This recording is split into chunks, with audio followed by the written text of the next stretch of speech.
မင်္ဂလာပါခင်ဗျာ automotive online training မှာကြိုဆိုလိုက်ပါတယ်မိတ်ဆွေတွေကိုဒီဗီဒီယိုဖိုင်လေးမှာဦးစားပေးမျှဝေပေးချင်တာကတော့မိတ်ဆွေတို့ရဲ့ကားမှာ aircon gas ပမာဏဘယ်လောက်ထည့်ရလဲဆိုတာနဲ့ပတ်သက်ပြီးတော့ဦးစားပေးမျှဝေပေးချင်တာပဲဖြစ်ပါတယ်ပထမအဆုံးအနေနဲ့ကားမှာအသုံးပြုတဲ့ aircon gas အမျိုးအစားတွေကိုဦးစားပေးမျှဝေပေးချင်ပါတယ်1995ပတ်ချလဲမှာဆိုရင်တော့ကားရဲ့ aircon gas တွေက R12 gas တွေကိုအသုံးပြုကြတာပဲဖြစ်ပါတယ်နောက်ပိုင်းကတော့1995နောက်ပိုင်းကနေပြီးတော့2015ပတ်ဝန်းကျင်လောက်ထိကတော့ကားမှာ R134A သို့မဟုတ် AFC134A ဆိုတဲ့ gas တွေကိုပဲအသုံးပြုလာကြတာပဲဖြစ်ပါတယ် R134A နဲ့ AFC134A ဆိုတာကတော့နာမည်ပဲကွာတာပါ gas အမျိုးအစားကတော့တူတူပဲဖြစ်ပါတယ်ကားတော်များများမှာဆိုရင်တော့ R134A လို့ပဲရေးထားတာပဲဖြစ်ပါတယ်တချို့ရဲ့ကားတွေမှာဆိုရင်တော့ AFC134A လို့ရေးထားတာကိုလည်းတွေ့ရမှာပဲဖြစ်ပါတယ်2015နောက်ပိုင်းကားတွေမှာဆိုရင်တော့R1234YS သို့မဟုတ် AFO1234YS ဆိုတဲ့ aircon gas အမျိုးအစားတစ်မျိုးကိုထပ်ပြီးတော့အသုံးပြုလာကြတာပဲဖြစ်ပါတယ် aircon gas တွေကိုဘာဖြစ်လို့ဒီလိုပုံစံမျိုးအဆင့်ဆင့်ပြောင်းလဲပြီးတော့အသုံးပြုလာကြတာလဲဆိုရင် aircon gas တွေကဖောက်ထုတ်လိုက်တဲ့အခါမှာအိုဇုံလွှာကိုပျက်စီးစေနိုင်ပါတယ်ဒါကြောင့်မို့အိုဇုံလွှာကိုပျက်စီးမှုအနည်းဆုံးဖြစ်တဲ့ aircon gas အမျိုးအစားကိုရွေးချယ်ပြီးတော့အသုံးပြုလာကြတာပဲဖြစ်ပါတယ်ဒါကြောင့်မို့ R12 ကနေပြီးတော့ R134A အဲဒီကနေမှ R1234YS ဆိုတဲ့ aircon gas တွေကိုပြောင်းလဲပြီးတော့အသုံးပြုလာကြတာပဲဖြစ်ပါတယ်မိတ်ဆွေတို့အနေနဲ့ workshop မှာအများဆုံးတွေ့ရတဲ့ gas အမျိုးအစားကတော့ R134A ဆိုတဲ့ aircon gas အမျိုးအစားပဲဖြစ်ပါတယ်။ဘာကြောင့်လဲဆိုတော့1995ကနေပြီးတော့2015အောက်ကားတွေဖြစ်တဲ့အတွက်ကို R134A ဆိုတဲ့ gas အမျိုးအစားကအများဆုံးတွေ့ရတဲ့ gas အမျိုးအစားပဲဖြစ်ပါတယ်။ model မြင့်ကားတွေမှာဆိုလို့ရှိရင်တော့ R1234YS ဆိုတဲ့ aircon gas အမျိုးအစားကိုတွေ့ရမှာပဲဖြစ်ပါတယ်။ဒီ gas အမျိုးအစားကတော့ AFO1234YS ဆိုတဲ့ gas အမျိုးအစားပဲဖြစ်ပါတယ်ဒီ gas အမျိုးအစားကတော့ R134A ဆိုတဲ့ gas အမျိုးအစားပဲဖြစ်ပါတယ်။ကားမှာအသုံးပြုထားတဲ့ gas အမျိုးအစားကိုဒီလိုပုံစံမျိုးပလိတ်ပြားလေးတွေနဲ့ကပ်ပေးထားတာပဲဖြစ်ပါတယ်။ aircon gas အမျိုးအစားတွေ aircon gas ပမာဏတွေကိုမဖတ်ခင်မှာ unit တွေရဲ့ဆက်သွယ်ချက်တွေကိုအရင်ဆုံးလေ့လာကြည့်ကြရအောင်။ 1kg 1 kg မှာဆိုရင်1000 g ရှိတာပဲဖြစ်ပါတယ်။ပေါင်နဲ့ gram ရဲ့ဆက်သွယ်ချက်ဆိုရင်တော့တစ်ပေါင်မှာ453.59 g ရှိတာပဲဖြစ်ပါတယ်။ကားမှာဆိုရင်တော့gasရဲ့ပမာဏကိုအများဆုံး gram နဲ့ပြပေးထားတာပဲဖြစ်ပါတယ်။တချို့ရဲ့ကားတွေမှာကတော့ kilogram နဲ့ပြပေးထားတာပဲဖြစ်ပါတယ်။ဒါပေမဲ့ကားရဲ့ workshop တွေကပေါင်နဲ့ထည့်တာကိုလည်းကြုံတွေ့ရပါတယ်။ဒါကြောင့်မို့ gram ကနေပြီးတော့ပေါင်ကိုဘယ်လိုပုံစံမျိုးပြန်ပြောင်းရလဲဆိုတာကိုဒီရဲ့ unit ဆက်သွယ်ချက်လေးကနေပြီးတော့ပြန်လဲပြောင်းပြီးတော့အသုံးပြုလို့ရမှာပဲဖြစ်ပါတယ်။ဒါဆိုရင်ကားမှာအသုံးပြုထားတဲ့ gas ပမာဏကိုဖတ်ကြည့်ကြရအောင်။ကားရဲ့ bonnet ဖုံးကိုလှပ်လိုက်တဲ့အခါမှာကားရဲ့ bonnet ရဲ့အတွင်းထဲမှာဆိုရင်လည်း gas ရဲ့ပမာဏကိုရေးထားတာပဲဖြစ်ပါတယ်။တချို့ရဲ့ကားတွေမှာဆိုရင်တော့ bonnet ဖုံးမှာရေးထားပါတယ်။တချို့ရဲ့ကားတွေမှာဆိုရင်တော့ဒီနေရာလေးတွေမှာရေးထားတာပဲဖြစ်ပါတယ်။တချို့ရဲ့ကားတွေမှာဆိုရင်တော့ဒီနေရာလေးတွေမှာရေးထားတာပဲဖြစ်ပါတယ်။ကားရဲ့ bonnet ဖုံးကိုလှပ်လိုက်တဲ့အခါမှာကားမှာအသုံးပြုထားတဲ့ gas ပမာဏကားမှာအသုံးပြုထားတဲ့ gas အမျိုးအစားနဲ့ aircon စနစ်မှာအသုံးပြုထားတဲ့ C ကိုလည်းဖတ်ရှုလို့ရမှာပဲဖြစ်ပါတယ်။တချို့ရဲ့ကားတွေကတော့ bonnet ဖုံးကိုလဲလိုက်တယ်သို့မဟုတ်ကွာသွားတယ်ဆိုရင်တော့ဖတ်လို့ရမှာမဟုတ်ပါဘူးဒါဆိုရင် aircon gas ပမာဏကိုဖတ်ရှုကြရအောင်ဒါကတော့ကားမှာကတ်ထားတဲ့ aircon gas ပမာဏကိုကတ်ထားတဲ့စာရွက်ပဲဖြစ်ပါတယ်ဒီနေရာမှာကတော့ AFC134A လို့ရေးထားတာပဲဖြစ်ပါတယ်ကွင်းစကွင်းပိတ်နဲ့ R134A လို့လည်းရေးထားပါတယ်ဒါကတော့ aircon gas အမျိုးအစားပဲဖြစ်ပါတယ်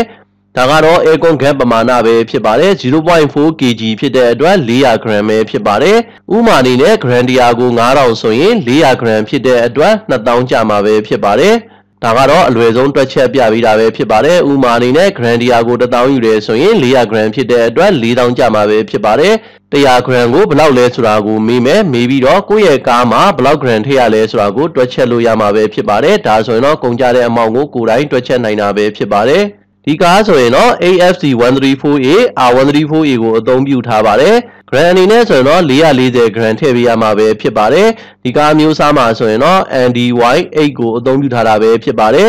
R134A AFC134A gas တွေကတော့အများဆုံးက NDY8 ကိုအသုံးပြုတာပဲဖြစ်ပါတယ်အလွယ်ဆုံးပြောမယ်ဆိုရင်တော့ဒါက compressor C ပဲဖြစ်ပါတယ် DC ပမာဏကလည်းအတိအကျထည့်ပေးရတာပဲဖြစ်ပါတယ် DC ပမာဏကိုအတိအကျမထည့်တဲ့အခါမှာ compressor သက်တမ်းကိုတိုးစီမှာပဲဖြစ်ပါတယ်ဒါကတော့ compressor C ပဲဖြစ်ပါတယ် NDY8 ဆိုပြီးတော့ရေးထားတာပဲဖြစ်ပါတယ်လိုပုံစံမျိုး compressor C ကိုသတ်မှတ်ထားတဲ့ပမာဏကို compressor တွေကိုထည့်ပေးရတာပဲဖြစ်ပါတယ်ဥမာအနေနဲ့ compressor လဲတာပဲဖြစ်ဖြစ် condenser လို့ခေါ်တဲ့အပူကွိုင်လဲတာပဲဖြစ်ဖြစ်တခြားသောအစိတ်ပိုင်းတွေလဲတာပဲဖြစ်ဖြစ်ဒါမှမဟုတ်ရင် aircon စနစ်ကိုတန်းစင်စေးကြောတာပဲဖြစ်ဖြစ် ကွန်ပရက်ဆာစီကိုသတ်မှတ်ထားတဲ့အမောင်အတိုင်းပြန်လဲထည့်ပေးရမှာပဲဖြစ်ပါတယ်စီပမာဏကတော့များလို့လည်းမရပါဘူးနည်းလို့လည်းမရပါဘူးသတ်မှတ်ထားတဲ့ပမာဏကိုထည့်ပေးရမှာပဲဖြစ်ပါတယ်ဒီကားမှာဆိုရင်တော့ AFC 134A ကိုအသုံးပြုထားပါတယ် R134A ကိုအသုံးပြုထားပါတယ် C မျိုးစားကတော့ NDY8 ပဲဖြစ်ပါတယ် gap ပမာဏကတော့360 gram ပဲဖြစ်ပါတယ်ဒီကားကတော့ AFC 134A R134A ကိုအသုံးပြုထားပါတယ် gap ပမာဏကတော့950 gram ပဲဖြစ်ပါတယ် NDY8 ကိုအသုံးပြုထားတာပဲဖြစ်ပါတယ်ဒီကားမျိုးစားကတော့ R1234YF ကိုအသုံးပြုထားတာပဲဖြစ်ပါတယ်ကီလိုဂရမ်အနေနဲ့ကတော့0.6 ကီလိုဂရမ်ပဲဖြစ်ပါတယ်ဒါကြောင့်မို့ဂရမ်အနေနဲ့ကတော့600 gram ပဲဖြစ်ပါတယ်ဒီကားမှာအသုံးပြုထားတဲ့ gap ရဲ့အမျိုးအစားကတော့ R1234YF ဖြစ်တဲ့အတွက် gap အမျိုးအစားကတော့နောက်ဆုံး model မြင့်ကားတွေမှာအသုံးပြုတဲ့အမျိုးအစားပဲဖြစ်ပါတယ်ဒီ gap အမျိုးအစားကတော့ဈေးကြီးတာပဲဖြစ်ပါတယ်ပုံမှန်ကားတွေမှာအသုံးပြုတဲ့ R134A နဲ့ဆိုရင်တော့သူ့ရဲ့ဈေးနှုန်းက4ဆသို့မဟုတ်5ဆလောက်ကွာပါတယ်ဒါကြောင့်မို့ပုံမှန်ကားတွေမှာအသုံးပြုတဲ့ R134A နဲ့ gap ပမာဏတူတယ်ဆိုရင်တော့မှ R1234YS ဆိုတဲ့ gap ပမာဏကိုထည့်တဲ့အခါမှာပို့ပြီးတော့ဈေးကြီးမှာပဲဖြစ်ပါတယ်သူရဲ့ကုန်ကျစရိတ်ကပို့ပြီးတော့ကုန်ကျမှာပဲဖြစ်ပါတယ်ဒီကားမှာဆိုလို့ရှိရင်တော့ R134A ဆိုတဲ့ gap ကိုအသုံးပြုရမှာပဲဖြစ်ပါတယ် gap ပမာဏကတော့ 0.420 kg ဖြစ်ပါတယ်ဒါကြောင့်မို့420 gram ပဲဖြစ်ပါတယ်ဒီကားမှာဆိုရင်လည်း R134A ကိုအသုံးပြုထားတာပဲဖြစ်ပါတယ်0.6 kg ပဲဖြစ်ပါတယ်ဒါကြောင့်မို့600 gram ပဲဖြစ်ပါတယ်မိတ်ဆွေတို့အနေနဲ့မိတ်ဆွေတို့ရဲ့ကားမှာဒီလိုပုံစံမျိုး aircon gap ပမာဏကိုစာရွက်နဲ့ရေးထားတယ်ဆိုရင်တော့ဖတ်ရတာအနည်းငယ်ခက်ခဲပါတယ်။ဘာကြောင့်လဲဆိုတော့ gap ပမာဏကိုအတိအကျရေးထားတာမဟုတ်ပါဘူး။ဒါကတော့ aircon ပြုပြင်တဲ့ပညာရှင်တွေပဲသိနိုင်တဲ့အရေးအသားမျိုးပဲဖြစ်ပါတယ်။ gap ရဲ့ပမာဏကိုအတိအကျရေးထားတာမဟုတ်ပါဘူး။ကားရဲ့ aircon စနစ်မှာဆိုရင် cyclet ဆိုတာရှိပါတယ်။မှန်ကြီးလေးနဲ့ပိုက်လိုင်းမှာဆိုရင်ဒီလိုပုံစံမျိုးလေးရှိပါတယ်။ဒီလိုပုံစံမျိုးလေးကို cyclet လို့ခေါ်တာပဲဖြစ်ပါတယ်။ဒီနေရာကနေပြီးတော့ aircon gap ဖြည့်နေတဲ့အခါမှာသို့မဟုတ် aircon ပိုက်လိုင်းကို aircon gap ဖြည့်နေတဲ့အခါမှာဒီနေရာမှာ aircon gap စီးဆင်းနေတာကိုတွေ့ရမှာပဲဖြစ်ပါတယ်ဒီနေရာမှာရေးထားတဲ့ပုံစံအရဆိုရင်တော့